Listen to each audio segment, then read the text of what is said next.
What's going on, guys? It's Brandon back here again, and I apologize before we start. This video was supposed to be up yesterday, however I ran out of time, so I'm recording it in the morning before school. And we 2 days ago we covered how the teams that had a lot of pressure on them in the playoffs. Now we're going to cover some teams that are not in the playoffs. We're going to cover the teams that had the most disappointing seasons for the teams that didn't miss the playoffs. For example, number 16, I think it's going to be an easy start with Buffalo. Buffalo exceeded all expectations by a long shot. They got bounce-back seasons from Jeff Skinner, Kyle Oposo. Tage Thompson became a legit 40-goal scorer. You had young guys like Dylan Cousins, Peyton Krebs, Alex Tuck, who's a veteran, coming in and doing a lot. Craig Anderson at 40 years old doing a bounce back. And this team was a lot better than anyone expected, that's for sure. Now, number 15 is another pretty easy pick. Arizona, who probably did exceed expectations as well, getting about 22, 25? I don't remember how many wins they got. But many were not even expecting them to get 20, and they saw guys like Clayton Keller have a really good years. He unfortunately got injured near the end of it. But Coyotes are in a good place to get the first overall pick in Shane Wright. However, if the Canadiens steal it, I'm going to be pretty upset. Number 14, we have the Anaheim Ducks. Anaheim, I was debating whether I'm putting higher since they were in a playoff spot for the majority of the first part of the season. But in reality, this is where we expected them from the beginning. And I guess they had a pretty good season for what they were originally expected to be. But Anaheim, they got guys like Zegras, Milano, Getzlaf was in his final year. He had a good year. There were a lot of things with the Ducks that went right, but if they sold at the deadline, they sold Lindholm, Manson. I feel like there's one more missing, but yeah. Number 13, we have Columbus, another team who was expected to finish a little low, but Patrick Laine became Patrick Laine again. You had Oliver Bjorkstrand having a really good year. You had my mind is just shot right now, but you had the bounce back years from those two, and Jacob Voracek also had a pretty good year in his first year back in Columbus. So Columbus was able to excel in a year that people expected them to bottom out in the division a bit. Now, at number 12, we have Detroit. I probably, before the season, would have had Detroit higher, but since they weren't really going for the playoffs, but the fact that they were able to stay in the playoff hunt for quite a while, even though they're quite far out, is pretty impressive. I feel like Detroit will be back soon if they get healthy and they bring in a few more pieces. I feel like Detroit is going to be a really good team in the future, as we already seen Lucas Raymond and Maurice Snyder have already been the start of that. And guys like Jakob Vrana and Dylan Larkin have shown that they are going to be part of this team. So we'll see how that goes in the future. And we also have Nedeljkovic. Hopefully can put it together a year that wasn't as bad as this one. At number 11, we have New Jersey, who the reason they're at number 11 is that people expected them to be better than what they were. Jack Hughes, Nico Hischier, Dougie Hamilton, those were supposed to be the big three pieces, and they were supposed to take off. And they had other guys like Jesper Bratt, Igor Sharangovich, but they didn't really get much goaltending from out of Jonathan Bernier and Mackenzie Blackwood. And they ran 7 different goalies, I'm pretty sure, by the end of the year. So that's pretty impressive if you ask me, but not in a good way.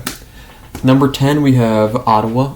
And the reason they're a bit lower but higher is I didn't expect Ottawa to be really good, but when Pierre Dorian, their GM, said their rebuild was over, I said no, not in the Atlantic Division, and that's why they're at number 10, because I expected them to be where they were, but I put them a little bit higher because of that specifically and how that turned out.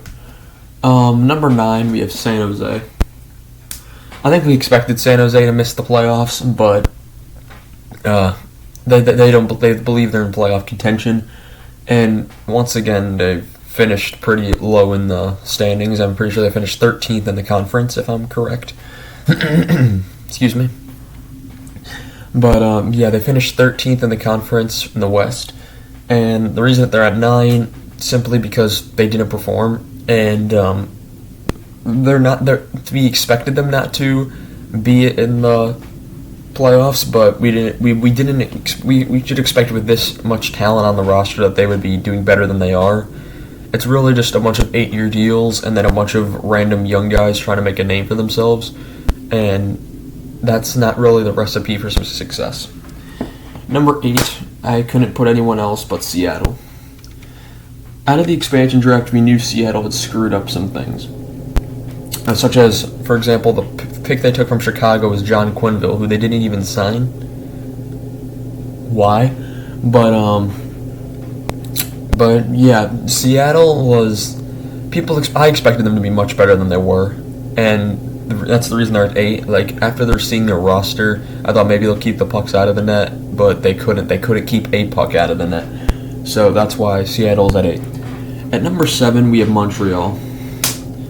Montreal, they made the Stanley Cup final as the 18th seed last year. You think that'll motivate something? They're without Weber, Price, and Deneau, and you think that maybe they'll, since they brought in guys like Hoffman and Savard, I'm trying to remember anyone else they brought in.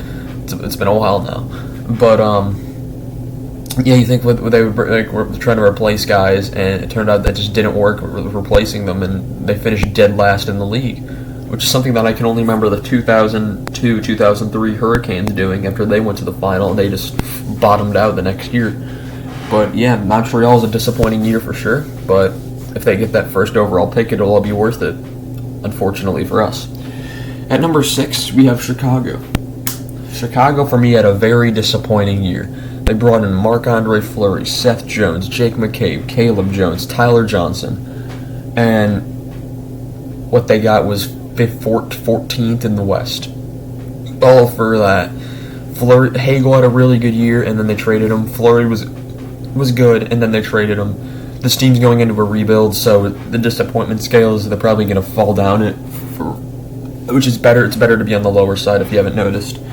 And yeah, Chicago, just disappointing year all around. My first year doing BFR, and that was what I had to witness. It's pretty bad. At number 5, we have Vancouver. The reason Vancouver is this low because at the end of the year, if they were going at the pace they were under Bruce Boudreau, then they would have made the playoffs without question.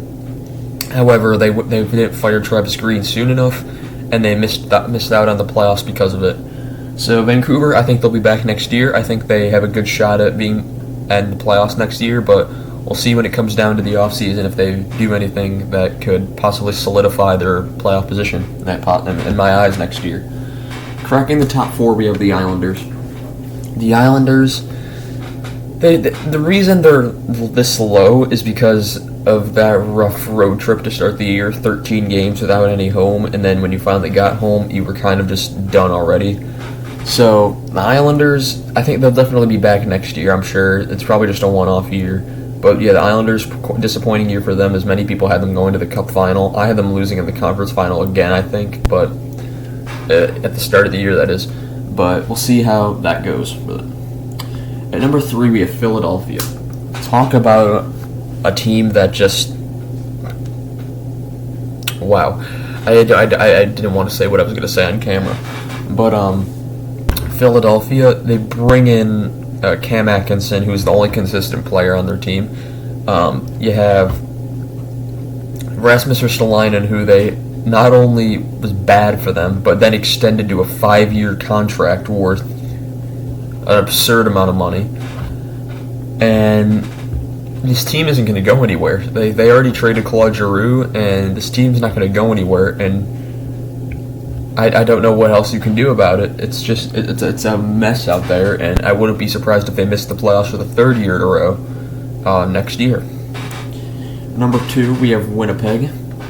And number 1, Vegas.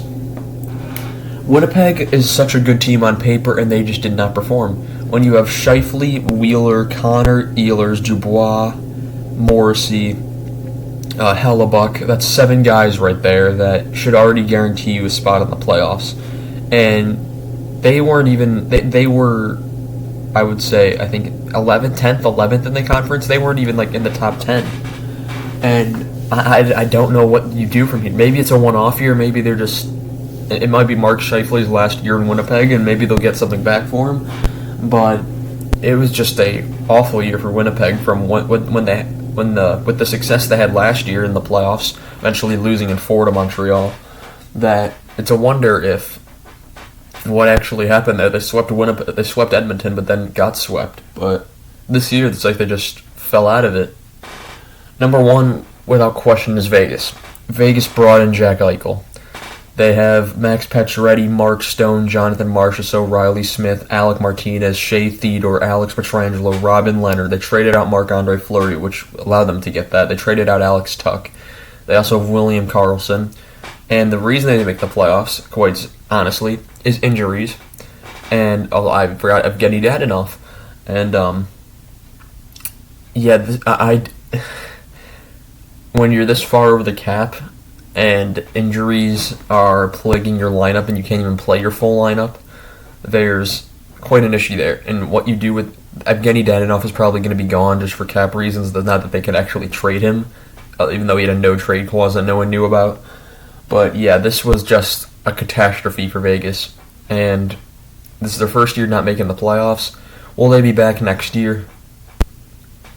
I don't know. I think the Pacific Division is going to be better next year, with Calgary showing that they can play up to their expectation, with Edmonton still going to be in the mix. Vancouver's going to be better. Anaheim, without question, is probably going to be better at some point. I'm not saying they'll make the playoffs, but they'll be better. LA showed they can make the playoffs, and I think they're going to stay around that area. They're not really a team that's going to finish high in the standings, but I think they might do a bit more in the playoffs. And it's going to be a real dogfight for some of the playoff spots next year in the Pacific. I think more closer than it was this year, I believe. So we'll see how that goes. But yeah, that's all I have for you guys in this one, and I shall see you guys in the next one. I'm not sure if I'll make another video today. It'll really all depend. If not, it'll be postponed until tomorrow. I'm very busy currently, so we'll see how that goes. But thank you guys for watching. I'll see you guys in the next one. Have a good day.